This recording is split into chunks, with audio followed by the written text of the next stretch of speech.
This episode of Gators Breakdown is brought to you by UFM Underwear. Head to ufmunderwear.com and use promo code BREAKDOWN for $5 off your purchase. UFM Underwear. Support your manhood. And also brought to you by MyBookie, where you can double your first deposit. Head to mybookie.ag and use promo code GATORS to activate the offer. Bet, win, get paid at MyBookie.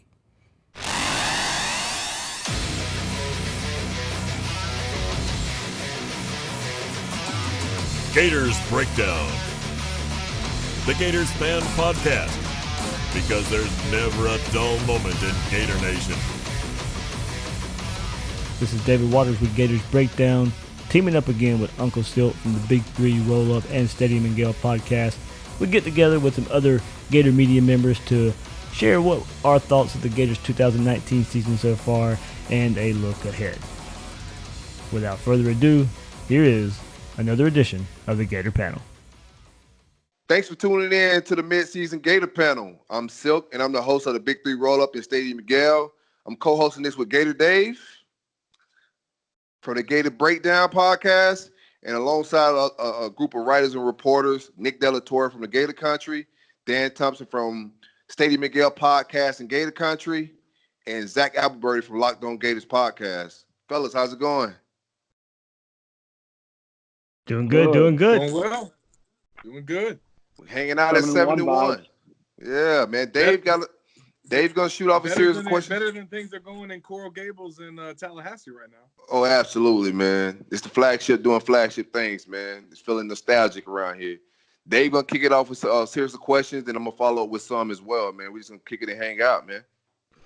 Yeah, David Waters from Gators Breakdown. Yeah, probably won't kick it off too much with a question, but guys, last time we got together in the preseason, we got together right after Florida was coming off this, tumultuous off-season headlines going around like crazy. I think we were all kind of tired of talking about that, ready to get to the season. And look, now we are here we are, 7-1. Gators sitting at 7-1. And look, it's a different looking 7-1 than I think we could really imagine. You had Felipe Franks go down, Kadarius Toney, one of your top playmakers, going down. Your defense hasn't been at full strength pretty much all season. Besides that Miami game when they get 10 sacks, but Zuniga and Grenard not in the lineup as the season goes on. C.J. Henderson misses a few games. I mean, Gators sitting at 7-1. I think a lot of us saw this 7-1 start, but guys, I don't think if you would have told us all these things had happened, I'm not sure we would have sit here and said the Gators were 7-1, or not necessarily being looked at in a positive light like they are a 7-1. Yeah, I agree. We've had if you would have told me Felipe Franks was gonna be out for the season, CJ Henderson missed half the season, Jabari Zuniga missed half the season, and Grenard is gonna miss some games. If you would have told me that, there's no way I would have had us at 6-1, but I mean 7-1. But nonetheless, here we are, man, making things happen. Yeah, I think we talked. Sorry, go ahead, Dan. I was going to say, I think we talked a little bit about last year, or the last time we did this podcast, is, Florida, I think, learned how to win last year. They built some confidence around themselves, and, you got to give a lot of credit to Dan Mullen and his staff for not only getting the ones prepared, but the twos prepared, and the opportunity for that next man to stand up to that rotation. We've seen a lot of rotation amongst, the ones and twos, and we've seen a team that, has been able to push each other or cheer each other on when, no matter who's scoring or who's getting the interception. So it looks like a team that's finally playing like a team rather than a bunch of individual pieces like we've seen in the past. I wanted to just get y'all's opinion on it. There was a lot of people were kind of talking down on Florida or not taking Florida seriously before the LSU game. And you can say, sure, they played two FCS teams, maybe 3 or 4 if you include Miami and Tennessee into that mix. So they weren't getting the credit, and they almost didn't get credit until they lost the game, and until the defense, who had been great all year, gives up, half 1,000 yards in a football game. I just wanted to know or see what your guys' opinion was of why was that? Why did they go 6-0 and get no credit until you lose a game? And now they're kind of, playoff dark horse, and the national media at least is kind of, loving on the Gators. Well, I think it – go ahead. I could think part of it is, I mean, everybody looks at quarterback plays. Everybody fell in love with LSU because of what Joe Burrow was doing and leading that high flying offense. And I mean, everybody's going to point to the quarterback, and Kyle Trask has done nothing but come in and light the world on fire since taking over for Felipe Franks. And yeah, I think that storyline, everybody was kind of wait and see mode on Kyle Trask. And yes, he was making his first start. Yes, he led a comeback versus Kentucky, but how would he travel to Death Valley, Baton Rouge, and perform in that situation? And Florida hung tooth and nail. So I think first and foremost, I think it's people looking at the quarterback position and putting two and two together and say, okay, Florida's got a quarterback. We know they're pretty good, and everywhere else, maybe offensive line's the next biggest question on offense.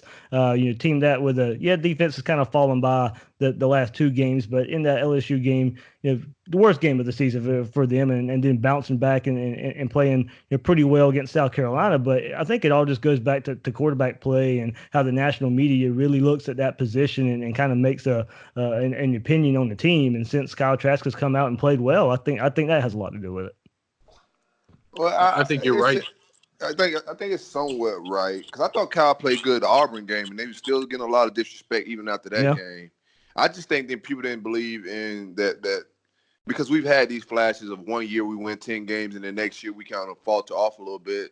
So I guess people was kind of just doubting us in the way we was winning. I thought we got neither. I think in the beginning of the season we were sloppy.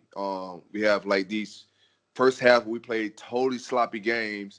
And I think now teams are trying to see what second half team. The first half may be sloppy, but at the end of the day, we're a good football team that kind of get its shit together in the fourth quarter. Sorry for my language.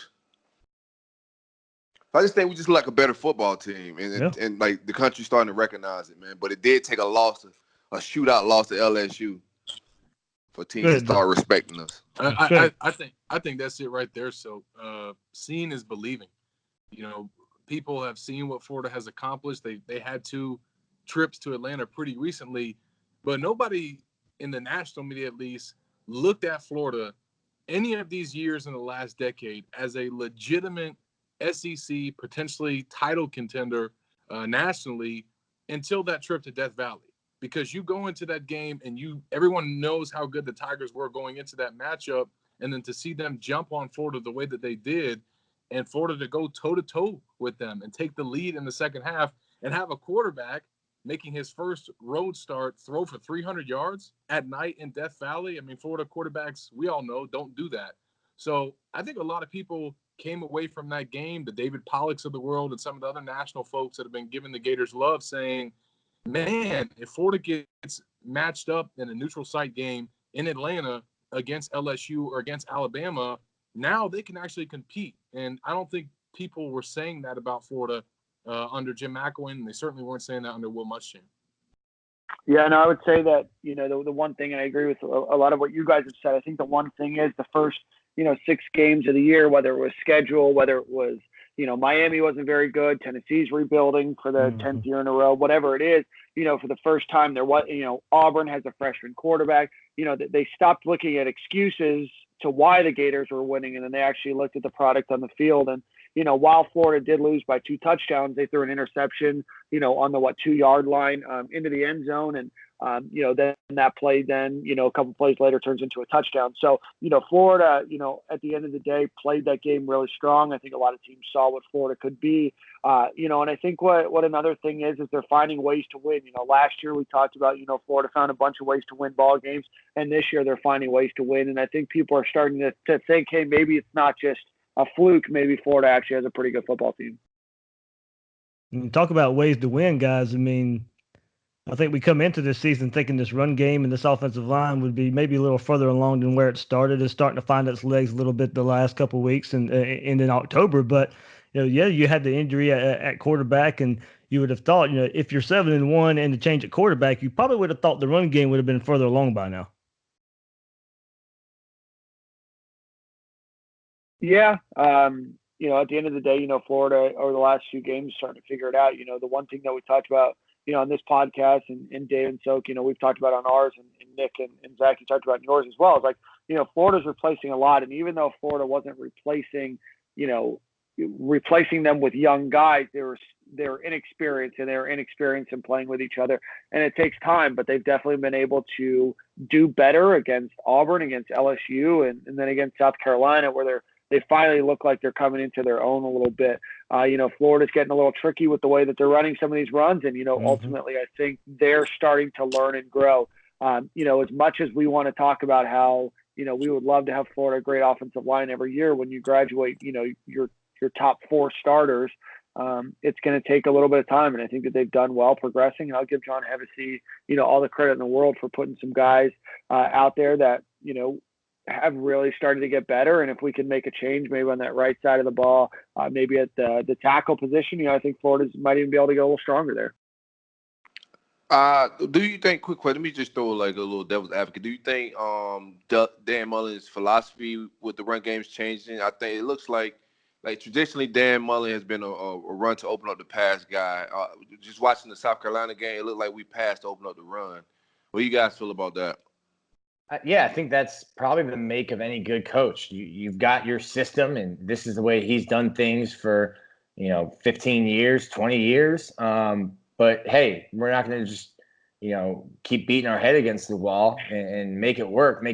If it's not working and you can't run the ball successfully, but hey, we're throwing the ball really well, let's flip-flop it. And if we can, find ways to make, use the passing game as an extension of our running game, swing passes to LaMichael, quick stuff like that, and maybe that'll spread the defenses out and give us some running lanes. So I think that's what you're seeing.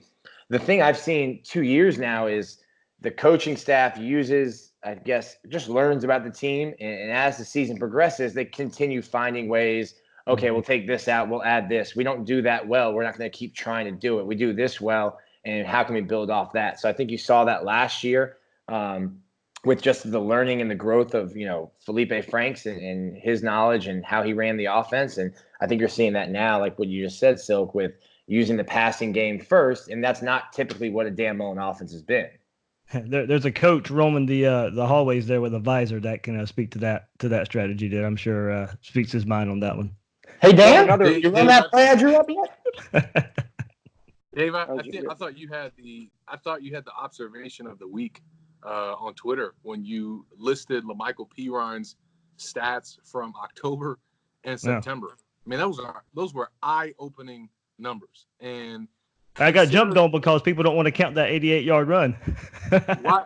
You can't take that away from LaMichael Pirine when he broke 2 tackles on that play. That wasn't like the Red Sea parted and he just had this wide open. I mean, he broke 2 tackles on the play. So you can't take that away from him. But broke the first one, the line of scrimmage too. What those numbers say to me is, though, his production has improved against Florida's best competition. Mm-hmm. Nobody is talking about the fact that the Gators have faced 3 teams that ranked top 15 in rushing defense: Auburn, LSU, and Miami. The Gators rushed for 50 yards in the season opener against the Hurricanes. Miami's got a really good run defense. They're number 15 nationally. And guess what? On next Saturday, the Gators are going up against the number 5 rush defense in the country in Georgia. So some of their struggles that they've had, I think, are also due to the competition that they're facing. But with that being said, against Auburn and then against South Carolina, they've had a lot of success in the last couple of weeks. Yeah, and I think one of the other things that you're seeing also is Kyle Trask, starting to get a little bit more comfortable. Mm-hmm. He's super comfortable in the offense throwing the ball, but you're starting to see him get a little bit more, confidence in potentially running the ball as well. So, the more Kyle Trask plays, the more comfortable he gets. You add Kadarius Toney, who's coming back. You add Jacob Copeland, who's doing a lot better. Who's starting to get quite a few more touches, and then ultimately a wide receiver core that has 8 players that have 10 catches or more this season. The more you can continue to add, the better this offense is going to be, and the more you keep the defenses guessing, and the better Florida's going to do in the run game or the passing game or whatever it might be. I don't want to steal all the thunder, Silk, or anybody else. Want to hit on the next topic? Oh yeah, I mean we could. I want to jump in and talk about Kyle Trask a little bit. What's his ceiling to you guys? Do you see, as far as him getting better? I mean, we know the production we're getting out of him. That's what Dan Mullen does. But what's his ceiling? What's his pro potential like? how you guys see this shaking out?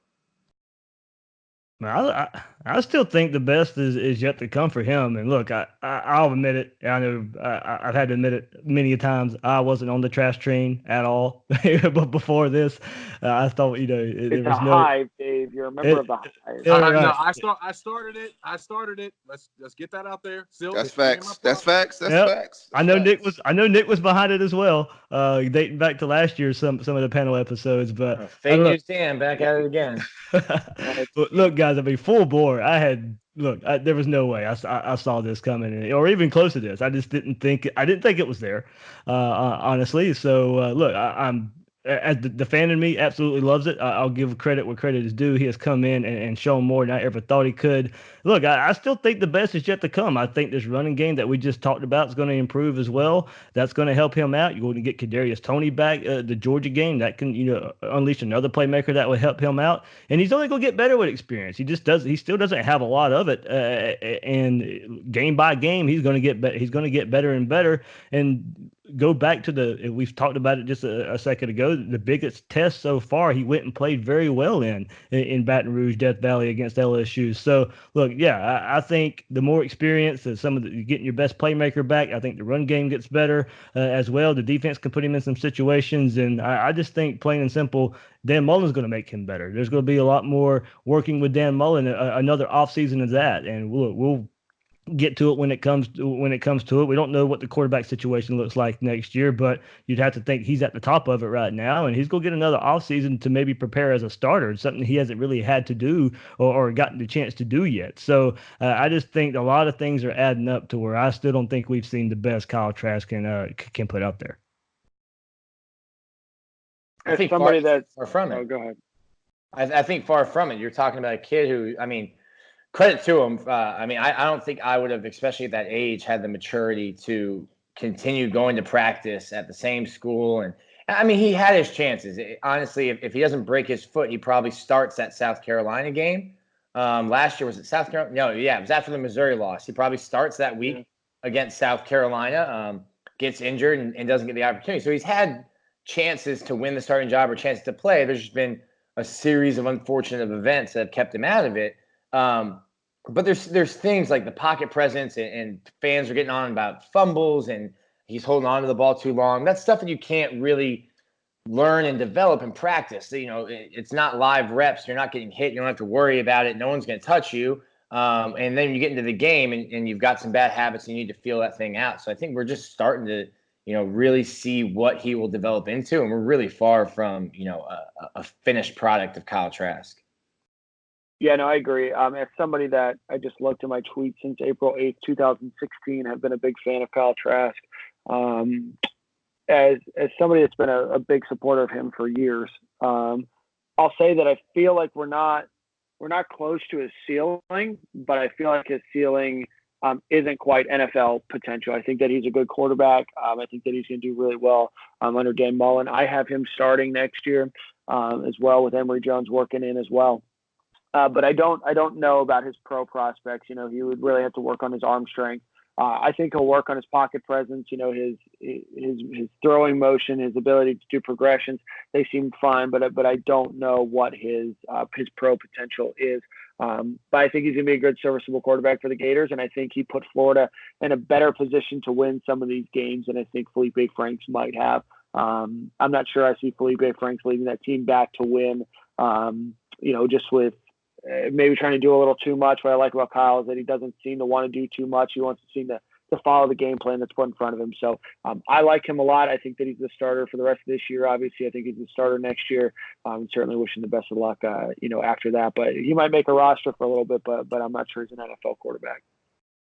He's an NFL quarterback, in my opinion. I think by the time his career is over, there's definitely going to be teams that are going to give him that shot. I mean, who knows where he'll get drafted, but just from what he's done in the little bit of the opportunity that he's got with the limited experience that he has, and where he could be at the end of his career, I'm excited to watch. The one thing that I took away from how well he came out and played his first few starts was, even though this is a guy that didn't get the opportunity to play in college, and he had the red jersey on in practice, to me, clearly he got better and improved his game year after year by going up against Florida's defense in practice every spring and every fall. I mean, that made him – he got more growth from that than he did as a backup at Manville High School, certainly. And I just think that Dan Mullen has taken him way farther in terms of his development than he would have ever gotten under Nussmeier and McElwain. And, I mean, credit to those guys and Randy Shannon for finding him, for figuring out that he had, you know, the ability to play at the next level. But still, I mean, had he gotten to the game and got an opportunity, let's say in 2017, to start during one of those games before he broke his foot before the Michigan game, I mean, who knows how his development and career would have played out had it been and Nussmeier and McElwain as the ones grooming and developing him. You know, Dan Mullen kind of got to get his hands on him when he was fresh, and we all saw how much Felipe Franks got messed up, I think, in that 2017 season. So for Trask to get that clean slate, I think it kind of benefited him. And Mullen and Brian Johnson, man, they just, as I don't know, I think it was Nick that said it, they just do such a good job of, once they get into a season, at every single position with all their players figuring out what they do well, what they don't do well, and making sure that they don't call those plays. Because it seems like everything that Kyle does during the course of the game, he's comfortable in doing, and that's reflective of the play calling. He's another Randy special. Zach, and to back that last part up, you said whatever he's given. Look, it looks like he's given the whole playbook. There's no limitations of the play calling hasn't changed, or maybe because of running style between him and Felipe Franks. But as far as I'm just saying, well, the deep ball he's not being. Yeah, the deep ball definitely has changed. There's a lot of deep throws that's been taken away. But like Felipe Franks, for instance, that year that he had starting for Jim McElwain and Doug Nussmeier, there were so many games where you saw that guy dropping back to pass. And he was being asked to do things as a redshirt freshman quarterback that he simply could not do, that were not his strengths. And the coaches kept putting him out there game after game and asking him to do that. And that's not a sign of good coaching. And I mean, that's what I'm speaking to more. Just they've set Trask up for success to where, even though he's limited in experience and hasn't had those live bullets, they've made the game easy for him, and he's catching on really fast. And I still remember. I meant more. Yeah, I meant more in the. Many people are familiar with his recruiting story too. I love it, man. You just, especially in this day and age, you just don't see kids that are willing to put in the work that he put in to get an offer. So many kids now, they're not going to come to camp to get an offer. Like, if they feel like they're good enough to play at Florida or any other school, there's so many kids that make an issue about coming to camp. And that dude showed up at Friday Night Lights that year by himself, no parents. He jumped on a plane and came and flew. And I still remember the night in the swamp. Jake Allen was out there, a couple other quarterbacks from that 2017 class that were 4 stars and top 100 kids. And my guy that I was out there with came over to me and said, that player, whatever number Trask was wearing that night, that's the best quarterback on the field. And we had no idea who he was. And that next morning, he got that offer and committed to Florida. So the fact that now he's got features on ESPN College Game Day and all these national media talking about him is crazy, because he was just a no-name 3-4 years ago. Yeah, Silk, and then I agree with you on the physical part of deep ball and all that stuff. I've meant, like, just kind of mentally, I just think the whole playbook's there. Like, he knows it. There's no limitations of him sitting on the bench or anything like that. I think the whole offense is available for him, except, maybe, yeah, like you said, deep throws and all that. But mentally, all that, he can handle whatever the coaching staff's throwing at him. That was a big question, too. Everyone's asking, well, how does the offense change? And I thought that Franks and Trask are not the same player, but we're so similar that it wouldn't change. Now, if it was Emory Jones, from Felipe to Emory Jones right away, totally different offense. You're changing everything. But like you said, Dave, I don't think the playbook has changed. Maybe there's some things that Felipe does better that maybe aren't being called as often with Kyle. But for the most part, there was no offensive overhaul, which was a big question, at least when I was getting asked, how much does it change having a new quarterback? And I didn't think it was going to change much. No, you got 2 pro-style quarterbacks. I mean, it shouldn't have changed. 2 pro-style quarterbacks should be able to both do the same play calls, unless there's an arm strength difference, and you can see the difference in some of those play calls. But yeah, anybody that the quote that when McElwain got the job, he said he could coach his dog to be the quarterback. Like, he said that, but Dan Mullen can actually do that. You know what I'm saying? He was just talking out his butt, but Dan Mullen can actually do that. I expect anybody Dan Mullen to put out there, they're going to be competent, they're going to be productive, and we're going to move the ball. So Well, and I think that to kind of move from this topic, and I'm not sure what your next question is, Dave, but I think you even see it not only with him. I mean, you saw a huge leap in Felipe Franks. You saw a huge leap, expected leap in Kyle Trask, but you're also seeing a big leap in what Emory Jones's ability, to run this offense are too. So, I trust and have faith that, Dan Mullen and Brian Johnson actually could coach a dog to run this offense, because we have actually seen, Emory Jones not only get better with throwing the ball and making reads, but actually, when he had to step in when Kyle Trask looked like he might be out for the season, he ran the offense, probably not as effectively as Kyle Trask has been able to do, but put them in a position to be successful, and he led that team down to score points. So I'm very, very confident in their ability to do so. And I think as Kyle Trask gets more game time, he went in against a really difficult part of Florida's schedule and led the team to a 4-1 record, including a big comeback win and a really close game in Death Valley. I really like his ability moving forward, especially as that offensive line gets a little bit tighter and stronger. Yeah, I think go ahead, Silk. Go ahead. No, you good. I was switching up. Go ahead. Yeah, well, I was going to say, I think the only other player on offense I think we can just say by name and get a response, Kyle Pitts. Absolutely. I think we kind of pegged this guy to be a mismatch nightmare for defenses. Yeah, we did. He could go out wide. He could line up in the slot. You could put him, you can line him up in multiple positions. But I mean, much like Kyle Trask coming in and doing what he did in relief for Felipe Franks, I didn't see Kyle Pitts doing this. I mean, it's every game now, starting with about the third game of the season, where he's just out there, and defenses know it's coming, and he's still out there making plays. You know what I think it is? Obviously, he's going to be a big mismatch nightmare, and he was even towards the end of last season. But, I think some of it is the fact that Kyle Trask was the second-team quarterback last year, and Kyle Pitts was your second-team, tight end last year. And I think that they built the chemistry that you have obviously seen, and now he's tied for the NCAA lead in receptions for a tight end. He leads the SEC in yards. He truly is Florida's best tight end that they've had at that position probably since, probably Trey Burton, but definitely since then Aaron Hernandez before that. You might want to say Jordan Reed. Oh, yeah, him too. My bad. Yeah, all good. I think we all had, a lot of us had Kyle Pitts as the breakout player this year, Damian Pierce, Jacob Copeland, all three of those guys are actually balling. And we all kind of pegged those three guys as names to watch out for. Besides those three, who surprised and who disappointed so far this year? Each one of us. Start with you, Dave. Surprise. Man, I don't surprise. know. We doing offense and defense, or just offense? Just two guys, bro.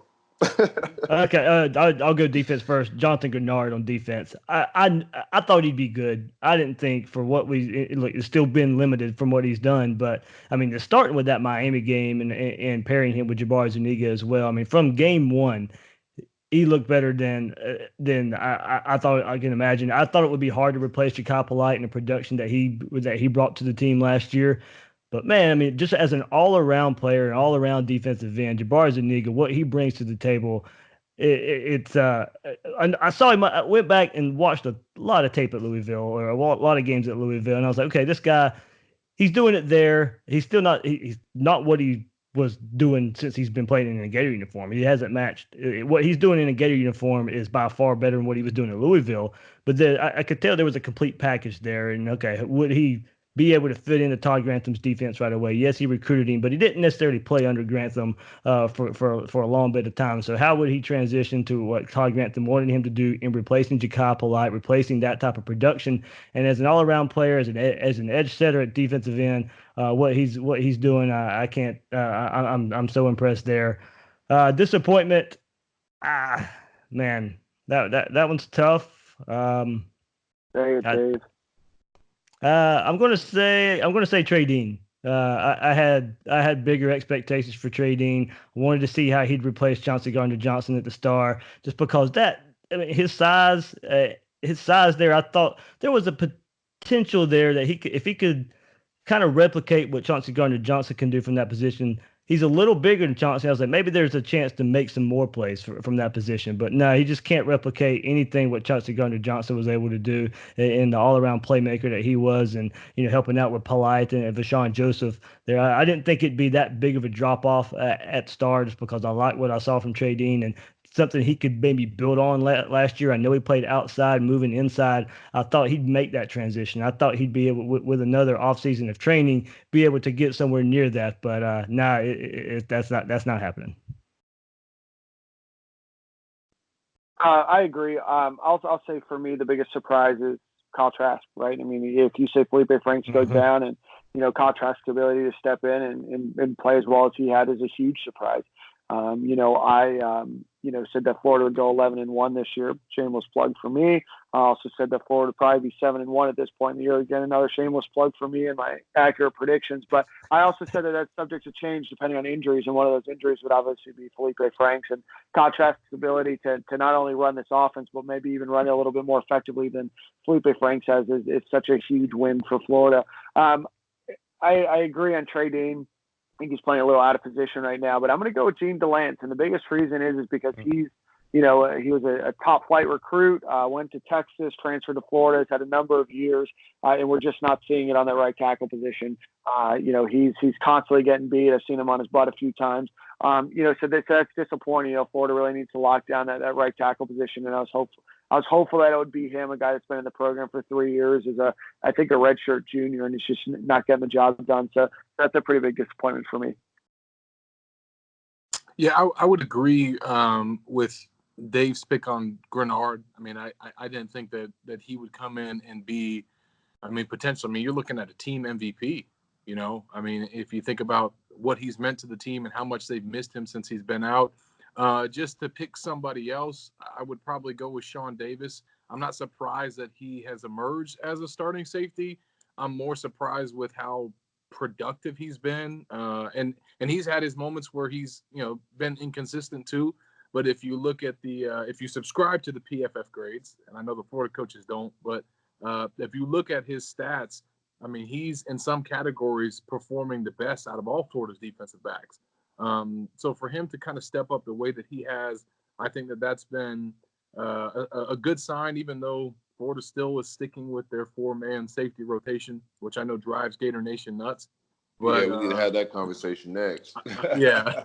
So, but I would say Sean Davis, and then the guy I would go as a disappointment. I'd probably go with Brett Heggie. I thought that him coming back from injury, being a guy that had experience, would be a good starter for the Gators on the offensive line, and just help that group come along because of how much youth they had.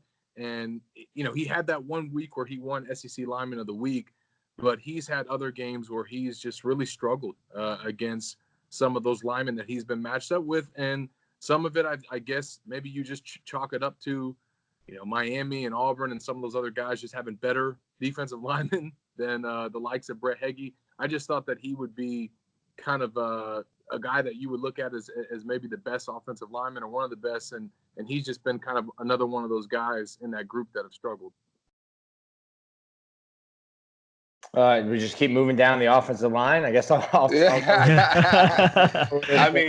not even going to – it don't make sense for me to go. I think everybody's kind of hit on like similar guys. It's going to be hard to find somebody different than any of those guys. I had Sean Davis. As my surprise guy. The guys that surprised. Like, did anyone think Game 8 Kyle Trask, we'd be talking about him? No. So obviously that works. John Grenard, he's like I think Zach said, making the case for MVP of the team. Absolutely. So let's talk about this safety rotation.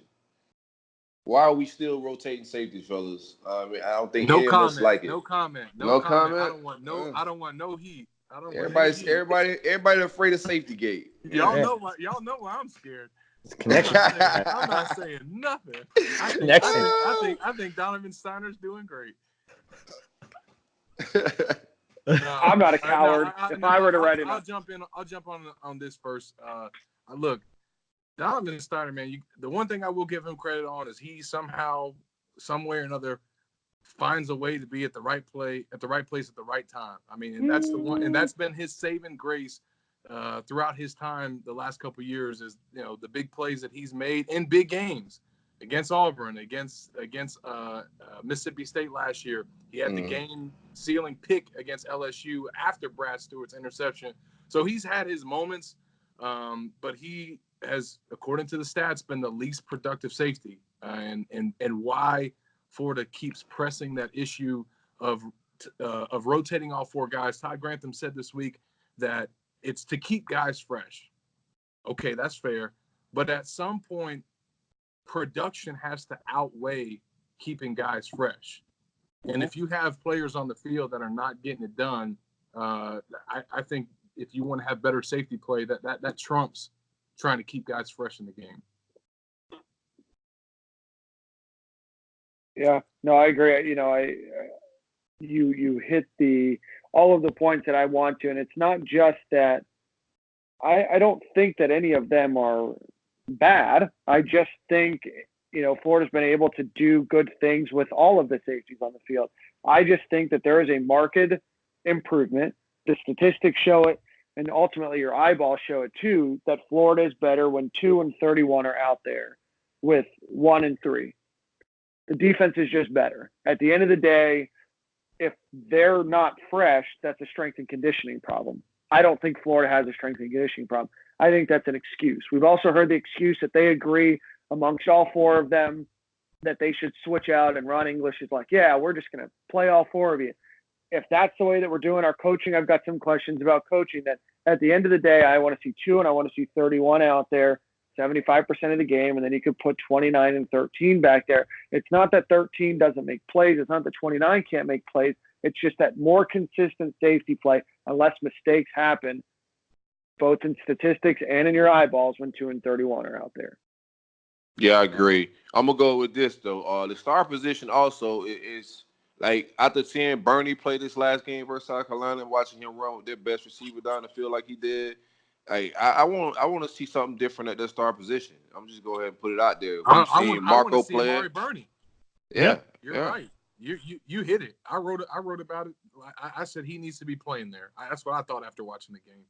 Well, he's good. He's good in either run defense or in the passing game. He's just a better athlete, and he can defend the run even better than anybody else that's been there, man. There you go. That's where I was going to go with it, Silk, especially with Georgia coming up. I mean, yeah, if you can get him in that star position and he's a little closer to the line of scrimmage, I mean, not comparing to a linebacker, but then the other defensive back positions, and a guy who's played some linebacker, a guy that can get physical as he had at linebacker with times this year. I mean, yeah, it makes sense, especially against Georgia. It really makes sense of him playing that nickel star position just to get another bigger body, but a bigger body that can run. And we know how much Georgia likes to run off tackle with DeAndre Swift. So to me, that's just a guy who, I mean, he needs to be in that position anyway, but with Georgia coming up, it's more imperative to have him there at that star role. I don't think there's another person that can do it because it's Chauncey was there last year because he was such a smart player. And it's not just being a smart player, it's being able to then physically handle covering in the slot, whether it's a tight end or a running back or blitzing, whatever they're asking of you. So when a lot of people were like, why can't Kyer do it? Or why can't Chester? Or why can't Jaden Hill? I'm just saying that is just too much for them mentally to get it, grasp it, and then play as fast as you need to at that position. So I think the reason that Trey Dean was there as long as he was is because they were trying to make it work. Then you saw Marco take over that spot. I think he's someone that can. But Amari Bernie's been doing it. I mean, he's been playing safety. He's been playing star. He's been playing linebacker. He's a really, really smart guy. And I had questions about, okay, well, if it's 3rd and 13, you put him there. That's when you would put Trey Dean there because that's when teams are going to have 4 or 5 wide receivers. And then when you run 30 yards downfield at 235 pounds and you get your head around and knock a pass off like that, I stopped asking that question of, hey, can you put him in this situation?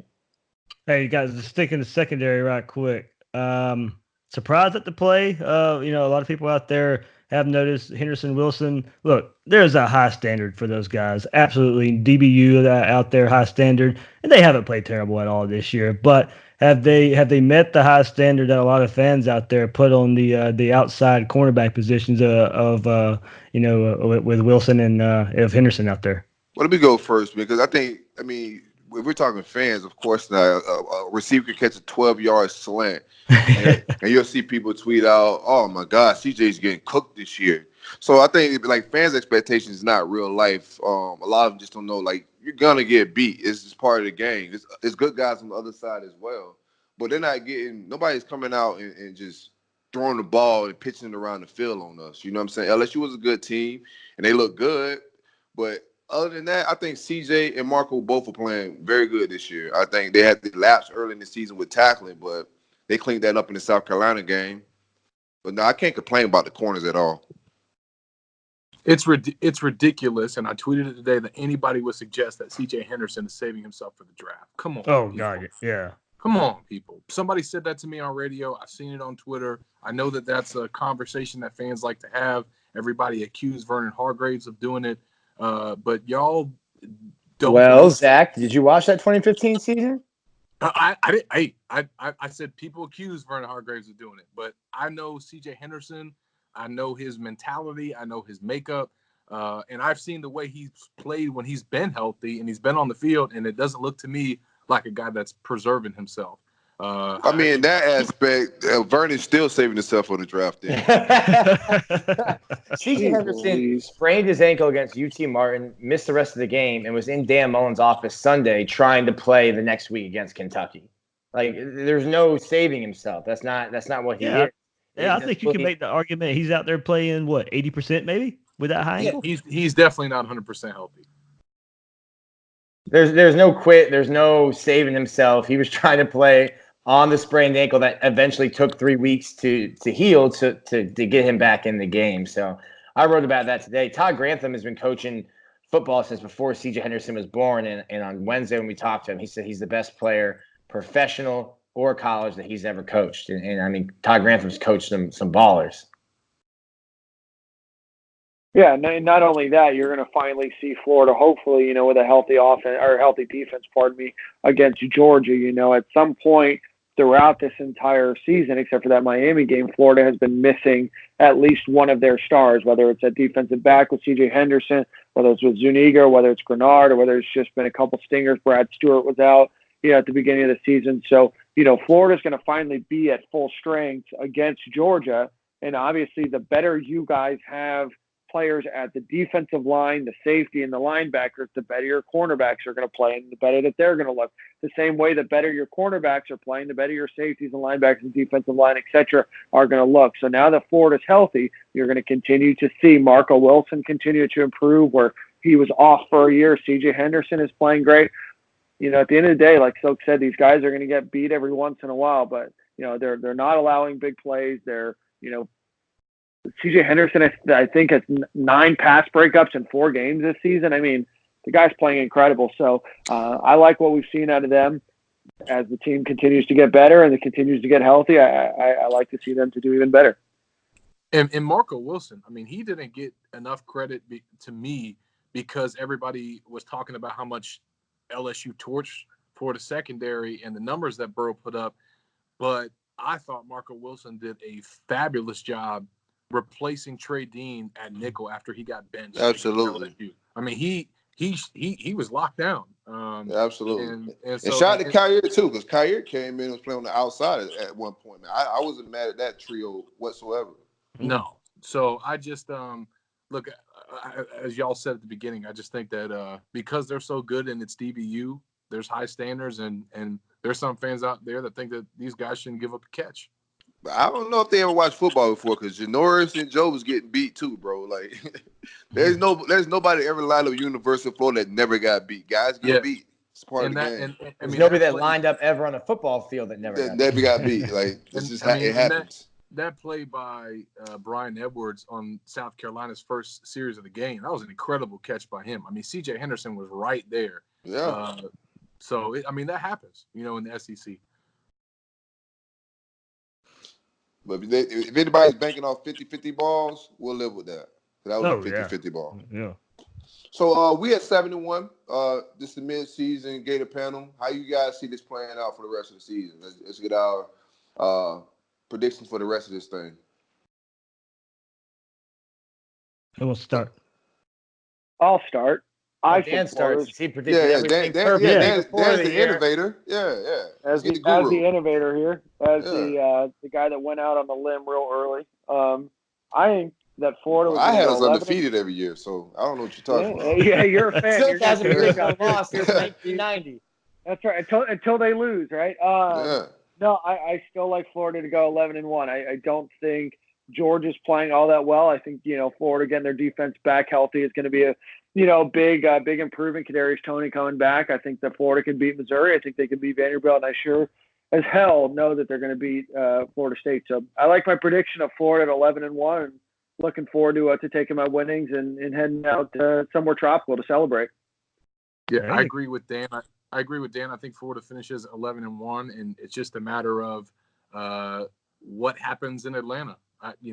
Talking to Ed Aschoff from ESPN this week, he thinks that if Florida gets into the SEC championship game, that they could match up and be competitive and beat LSU or Alabama. Doesn't matter which team it is. And for folks, national writers like him and all the people on ESPN, like the Curb Streets that we heard this week, that actually believe that Florida can compete with Alabama and LSU. I mean, the fact that they're even in that conversation is where you want to be. And I agree with Dan. I think that they finish 11-1, and depending on what happens in that SEC championship game, that's where their season will go from there.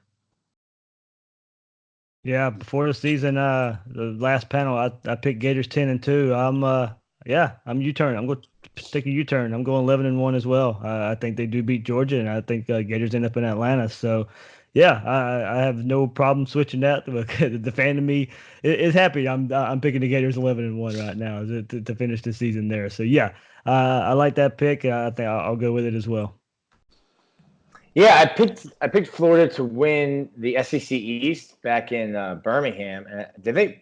If anyone remembers, were they picked to finish third behind Kentucky?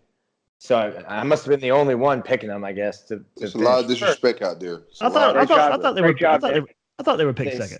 Second? I can't remember. I was there for one night and got out of there before Dave got me in trouble at the bar. But made my pick. I think I said before the LSU game, because I did some interviews and they're asking what I thought of Florida. I was like, I need to see how they do against LSU, and I'll learn more about them. Need to see how they do against Auburn, learn more about them. I think Dan said Georgia's kind of reeling right now, and it kind of looks like a house of cards over there in Athens. And I think Florida can finish the year. You beat Georgia, and then all you have to do is take care of business against Missouri and Vanderbilt, and you're back in Atlanta. And it doesn't feel.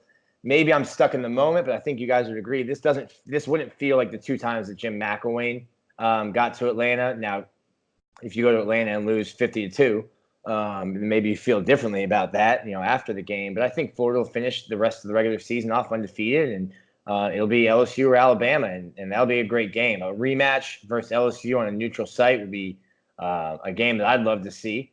And, I think Florida's just going to keep continuing, going off what I said earlier, just keep continuing learning what they do best with the guys they have. And this is a huge week for them to get healthy, because they really haven't been healthy all year. Who do y'all think is going to win the LSU-Alabama game? And two, who would y'all care to see for that matchup if Florida does make it to Atlanta?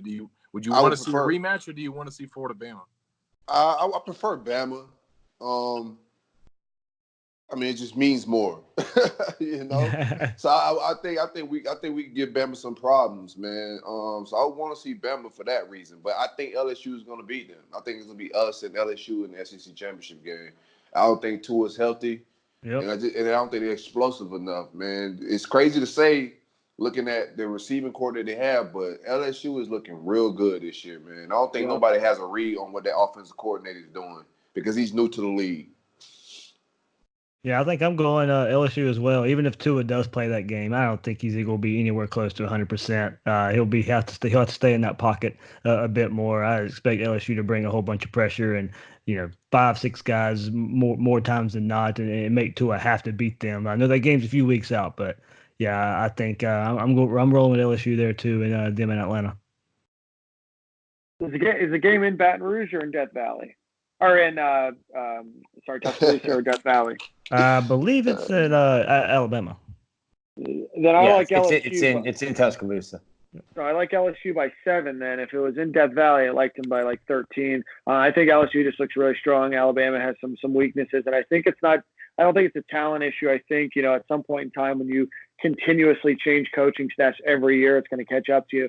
And I think this is that year. I don't like Silk said. I don't think Tua is 100% healthy, and I don't think he'll be anywhere close to 100% healthy by then. Even if they squeak out a victory and Florida does win the SEC East, I think that Florida would match up a little bit better against Alabama and, going after some of their weaknesses than LSU, because I think LSU is still working out some kinks on offense. And I think that LSU team is really, really strong right now. That's my pick right now to win the national championship. I would think who you got to win that national championship? The players probably want LSU too. I thought you was a homer on my side, Dan. It sounded like you. No. I said I would rather play Alabama. I think if Florida plays LSU again, even if it's a neutral field, even though I know Florida was really close, I think LSU is just a little bit better than Florida is put all together. Now, I think the Florida. No, I like Grenard and Zuniga make a difference. Exactly. I think that game's changed. We got a pass rush. If Joe Burrow's not sitting on his spot and we can rattle him a little bit more, and the next game is gonna be at a neutral field. There's no home field advantage. I mean, in LSU, they got a touchdown from being in Death Valley. Correct. Hey guys, I do want to bring it up since we're talking LSU there, and I'll kind of go back to that game. It does, and I think we have to count the South Carolina game in that too, with Georgia coming up. It's not all sunshine and rainbow for the Gators. Does this run defense worry you now with the last 2 games and Georgia coming up? At the safety position, I think that if the safety's coming down here and filling the alleys right and not letting big runs happen, taking the right angles, we good. So if the right safety's on the field, I'm not worried about the run defense. We're gonna give up some running yards. It's football, but the big runs are coming because at the back end, guys are missing. Guys are taking bad angles. So if the right safeties are playing, I'm cool with the run game. I think we'll be fine. Ventrell Miller's got to step it up too. Yeah, Ventrell Miller's given up a lot of the big touchdown runs that they've had has been him in his gap, not making the play. Tate caught me down the field in Columbia, and he said, "Man, these linebackers have to get better." And I said, "What do you mean?" He goes, "Stats aren't going to show it." He goes, "But David Reese didn't have a good game." Sure enough, I go up and he's got like 13 tackles. I'm like, all right, well, stats definitely don't show that he didn't have a good game. But yeah, it's the run fits. And it's not just safeties. It's not just linebackers. And then I also think without Zuniga and Grenard, you're also missing 2 guys who we talk about pass rush all the time. But these are guys that are smart enough to keep contained, that don't let plays bust outside. So it's not just one position group, but it's something that week 8 you can't keep talking about. Well, it was just a miscommunication, or it was just a lapse of focus for a second. You got to start wrapping that stuff up. Absolutely. That's the biggest worry. That's the biggest worry for the team for me right now. Honestly, that's it. Honestly, they get that shored up. I mean, safeties or linebackers. I mean, all that runs together. I think the run defense right now. I'm not the run defense. That's still not the thing that scared me. The star position and the safety scared me more. Because I don't think the run defense has cost us that much. You know what I'm saying? We've given up big runs. I don't know. Against LSU, it did. Yeah, I think so too. No, they was getting everything. LSU got us in every area. Well, honestly, and there's only one game. On the season, is it like the safeties and picking on that star position has been what cost us. I don't think like our run defense have cost us as far as I think my only worry is because that's the only way Georgia can beat Florida right now. I agree with that. If the teams, the way they're coming into this game, if they play the way they have been lately, if Florida can't stop that run game, that puts Georgia right in the game. They're going to be in the game anyway. But if Florida plays like they had the last 2 weeks against that running game, then it's Florida's going to have their work cut out for them to get out of Jacksonville with a win. Yeah, I agree. What do we think about Kadarius Toney's supposed to be coming back, and a lot of fans want to know about his workload and Dan Mullen's play calling. I thought he was supposed to be back after 2 weeks. Somebody believe that? Maybe Florida's opponents did. That was Dan Mullen's hope, at least. Nah, you separated shoulder, bro. You're gonna sit a few weeks. I don't think you hop back in. So how you think his play calling changed? Do you think he's trying to force? To me, in the beginning of the season, it felt like he was forcing a lot of Tony's touches. So how you see this playing out the rest of the season with Tony back. I'll jump in quickly just because I know, I've kind of made it known. I think at the end of the day, you've had some guys that have stepped up really nicely, whether it's been Hammond or, Copeland's really starting to come in on his own over the last couple of games, with Grimes, Jefferson, Cleveland. I think if you have to force the ball to Kadarius Toney, you're going to put some hiccups in an offense that's running pretty effectively right now. I don't mind if Kadarius Toney obviously gets the ball, but I'm going to need to see a lot more north-south running than the east-west running that he's been, doing, just because, what I like about Hammond is that he's decisive. What I like about Copeland is that he's able to go up and get that 50-50 ball like we saw against South Carolina, and they're just both capable of doing a little bit more. They may not be as explosive on that first step, and like I said, I don't mind Kadarius Toney getting a play or two, but I don't want to change up our whole offense just to try to get him the ball, again, like we seem to do at the beginning of the year. Agreed. I think that the one point that Mullen has made several times, just talking about Toney when he touches the ball, it can be really exciting at times, but sometimes he's going to run 40 yards to gain 2.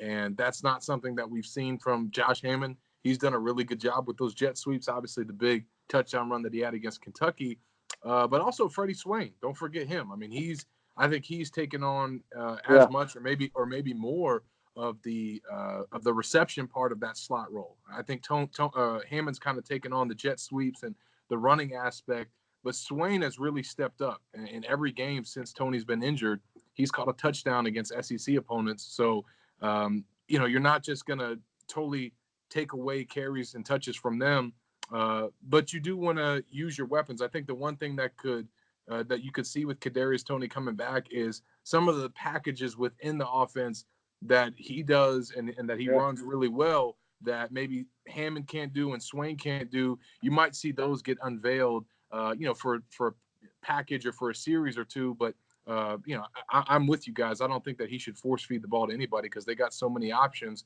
that Kyle Trask just really needs to take what the defense gives him. Mm-hmm. And I think you might see him be a decoy a lot more often too. But being on the field forces defense to, change or at least definitely consider him being out there.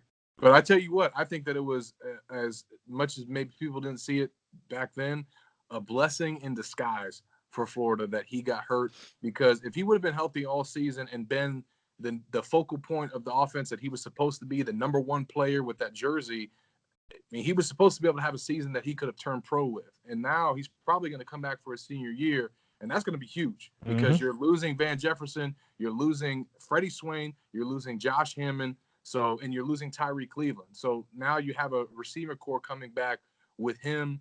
That's going to be really helpful. He's going to get the same 2 to 4 touches he got before he was hurt. And that's what the offense is. That's how they get him involved. There's so many guys that can beat you. You don't need to – I think it's a hindrance to Florida just to focus on one guy. And I know he's a fan favorite because anytime he touches the ball, it feels like Chris Rainey or Percy Harvin has it, and anything can happen. But I think like Zach said, anything can happen. You could have a 60-yard touchdown, or he could dance around and lose 15 on a play that could have gained 3. And sometimes just not happy to take the 3. So I don't see the offense changing at all, and I don't see them trying to force feed anything to get Kadarius Toney more involved. Well, you also have a slightly different piece. Sorry, Dave, I want to let you cut in there, but we also have a slightly different piece that you didn't have at the beginning of the year, and that was the addition of a lot more Kyle Pitt. So I'm really curious to see how they work him in as well, because I definitely don't. There's a couple players on the field that I don't want to see the ball taken out of their hands, and he's one of them. We still haven't seen a shovel pass yet. No, we haven't. Still haven't seen a shovel pass with Kyle Pitts and Kadarius Toney. So, I mean, and look, we were used to seeing Kadarius Toney with Felipe Franks. So this would be the first time we see Kadarius Toney with Kyle Trask. So I don't know how that plays into it, if that plays into it at all. I do think the offense would get in ruts at time with Felipe Franks, and there was a lot more screens, a lot more short passes. I think we've kind of we went away for a little bit with Kyle Trask. So I do wonder, how that affects. I do think Kadarius Toney was getting better in his route running toward the end of last year, spring. We didn't get to see it much this year, of course, because he got hurt early in the season. So I do wonder, as a pure receiver and Kyle Trask at quarterback, do we see Toney be that more pure receiver instead of just that gadget playmaker screen type of receiver? I think that's his senior year move. I don't see him like in that fashion, like making an impact the rest of this season, like running routes. So we got guys that can do that. I think you probably could get him on some tunnel screens or something like that, man. Mm-hmm. But I don't foresee him being those type of guys because I think Freddie Swain, Hammond, you just got guys in Jefferson. Those guys run good routes, and you can count on them already. You know what I'm saying? And that's my go-to year, answer whenever someone asks about Kadarius Toney. Okay, well, whose reps are you taking away? You're taking somebody off the field to put them on? So that means less Swain, less Hammond, less Van, less Trey, less Copeland. Like, who are you taking off to give him more reps? We got good problems. Nick, they just want Florida to run like 95 plays a game. Just do that. It. Just clean 95, like you're playing NCAA 14, against right. FCS Southwest. Now, with a season like we go ahead. Because I think that when you look at next year's starting lineup, potentially at wide receiver, it's going to be Trayvon Grimes and Jacob Copeland outside because Jacob's backing up Jefferson right now. He'll step into the starting role, and Tony's going to be your slot guy. But now there aren't those options there. I mean, but behind those three, I mean, those are going to be your three. And so he's going to have to do a lot more from a pass catching standpoint next season. And I think some of the touches that folks maybe wanted to see this year, he's going to have more opportunities to get them in 2019 or 20, excuse me. Yeah, I agree. Yep. All right. Now we know Dan Mullen is not what people would call an elite recruiter. But what is he? We're having back-to-back, looking like 10 plus win seasons. How do you think this affect where we finish this recruiting cycle? I mean, there's some big targets out there that we still know that the Gators are after. Avonte Williams, Tim Smith, there. So, probably top of the board. Those two guys there. You're trying to flip Smith from Bama, and even before Florida started getting a lot of national love these last few weeks, you kind of felt good about those guys coming into the class anyway. But yeah, maybe there's a couple guys out there that aren't quite on the radar that always seem to show up around signing day and in February signing day as well. So I've always kind of pegged this class probably around that 7-8 range, and it's probably about where it ends up anyway. The problem is that just looking at the board and looking at the targets and looking at the guys who are available and seem to have legitimate interest and it's mutual. I mean, this could be another cycle where Florida doesn't get a 5-star. And I know that that's going to just drive fans crazy, but I think that they're going to finish with another top 10 class. It's probably going to be better top to bottom than last year's group, especially if all those guys actually make it to campus and stay on campus. Yeah, which is big, yeah. So, but at the end of the day, as Silk said, Mullen's not an elite recruiter, but he and his staff have proved that they are elite developers and evaluators. Yeah, and even though they don't have any 5-star talent on the roster besides Brenton Cox Jr., they have a handful, maybe even a dozen, top 100, top 150 guys that are right in that kind of category, and they're going to get the most out of them. And then they're going to get the guys that were the 3 stars in the low tier and get a lot out of them as well. At some point, they do got to win some of those battles, those 5 stars. I do think it's going to take them probably winning an SEC championship or beating a marquee team, maybe making the college football playoff and winning a semifinal game to really, I think, sway, the DeMarcus Bowmans and some of the other in-state guys that they got to land. Got to take advantage of FSU and Miami being down. Yeah, still got to do that. Yeah, I think like Brian Robinson, you get those guys. The guys that Bama are still trying to get, they don't all have to be 5 stars, which I do think Gervon Dexter ends up a 5-star, but when it's all said and done, because the top 38, 40 kids going to get 5 stars. So eventually, Silk, that's my point right there. He's a perfect example. Like whether he ends up a 5-star or not. First round talent. Is he a 5-star type player? Yes. Absolutely. Just like Jacob Copeland was a 5-star type player. I mean, he was a top 50 overall recruit. He wasn't a 5-star, but you see on Saturday the type of ability he has. And if they can get guys like that and enough of them, that's going to start to make a difference. I like our chances with that Washington kid. That's a tight end. He's really feeling the way Kyle Pitts is eating this offense. They have a similar playing style. So that's probably somebody we can get. I feel pretty good where we stand right now. We're going against big dogs. Yeah. Yeah, so I think it's some guys out there. You get him, you get Dumerville, the offensive tackle. Mm-hmm. You beat LSU and the big dogs out for him. There's some studs out there, man, that could be a program changing guys. But see, Dumerville is like, to me, can y'all imagine right now if Florida had Nicholas Petit-Ferrer and Evan Neal on their offensive line? Yeah. Like those are the guys that you can't let leave the state. I mean, those would be your starting offensive tackles right now. Call it like it is. So you got to go out and get those type players. There's a handful of them in every class in the state of Florida. And like y'all said, when Florida State, Miami are down, you got to take advantage of that. Yeah, we already got Isaiah Walker. So you get him and you get Dumerville. You got your best two tackles out the state to anchor this thing down for the future. Nick, I know you love recruiting. What's up, man? Yeah. I'm just shaking my head because Zach brought up Bowman's name, so that's gonna be all over my message board. You're just trying to get Twitter clicks, tomorrow. Nick. You know that. It's just Zach just looking out for clicks. No. And for the record, I'm not suggesting a flip there. I'm saying that when you reach. We heard it. We heard you, Zach. You said DeMarcus Bowman is flipping. We heard you say That's right. Secret visit. He's filming his commit video tomorrow. Yeah, secret. That's what Zach said. Already, Dan. Already. Secret visits Clemson doesn't know about. Secret visits Clemson doesn't know about. All that stuff. Zach's got it. Y'all are wild. Yeah, Zach is right there. To play. Hey guys, quickly, I think we're about to wrap this up. Scott Strickland out there proposing Power 5 matchups. Who you want the Gators to play? Hawaii. Yes, I second that. Actually, I want a 2-for-1. If we're going two trips to Hawaii, one game. If it's home at home, I want to go to Clemson Stadium so bad. So I want all that smoke, all the Clemson smoke. Give me OU. I think that's great. Clemson, Oklahoma, Notre Dame. You start thinking like USC, go out to the Coliseum. There's just so many great venues. Urban Meyer versus Dan Mullen. Yeah, right. There you go. Saw Jeremy Foley in the press box at USC. I said, "Hey man, you got the wrong USC. You're supposed to be out in Los Angeles today." But yeah, there's so many great places. I think it's great what Foley's doing. And listen, if you're a fan and hey, I don't want to do that. Yeah, I don't want to play a tougher schedule. It's already tough enough. It's going to be harder to get to a national championship. When it comes down to it, this is what teams are doing, and you're going to have to do it. It's the future, man.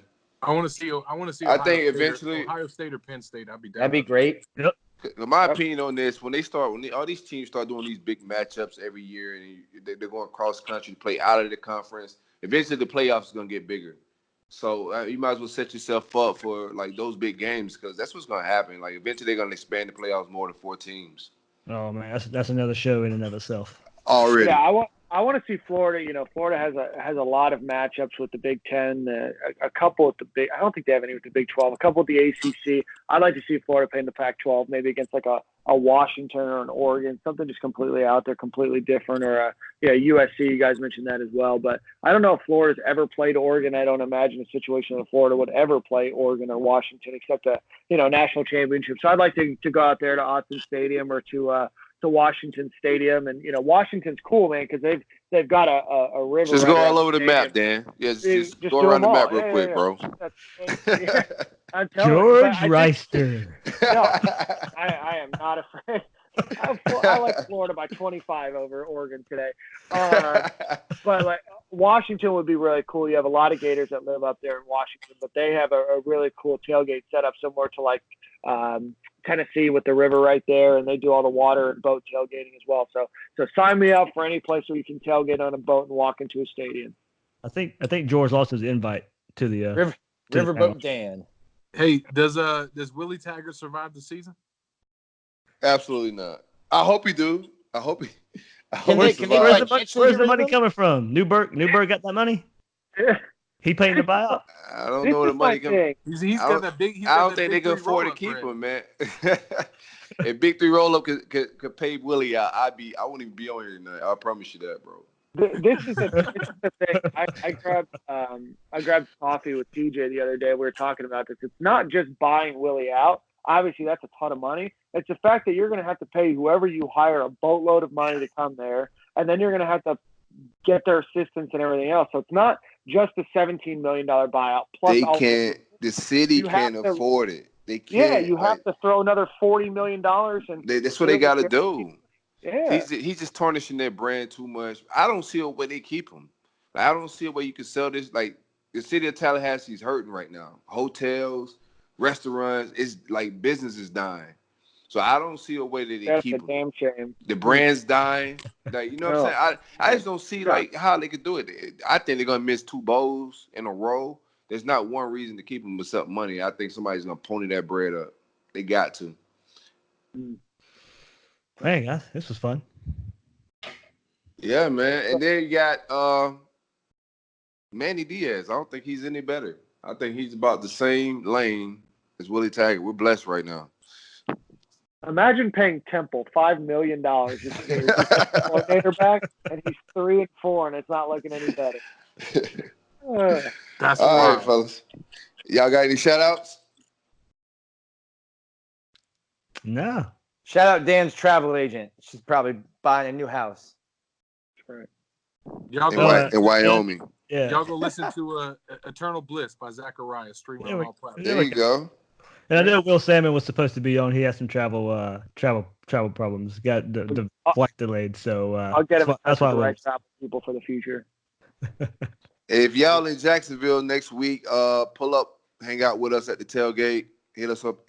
Check it out on Eventbrite. Just search Big 3 Roll Up. You'll find our tailgate, and we're gonna be hanging out at the cocktail party. You going there Friday night to watch the baseball scrimmage, Soak?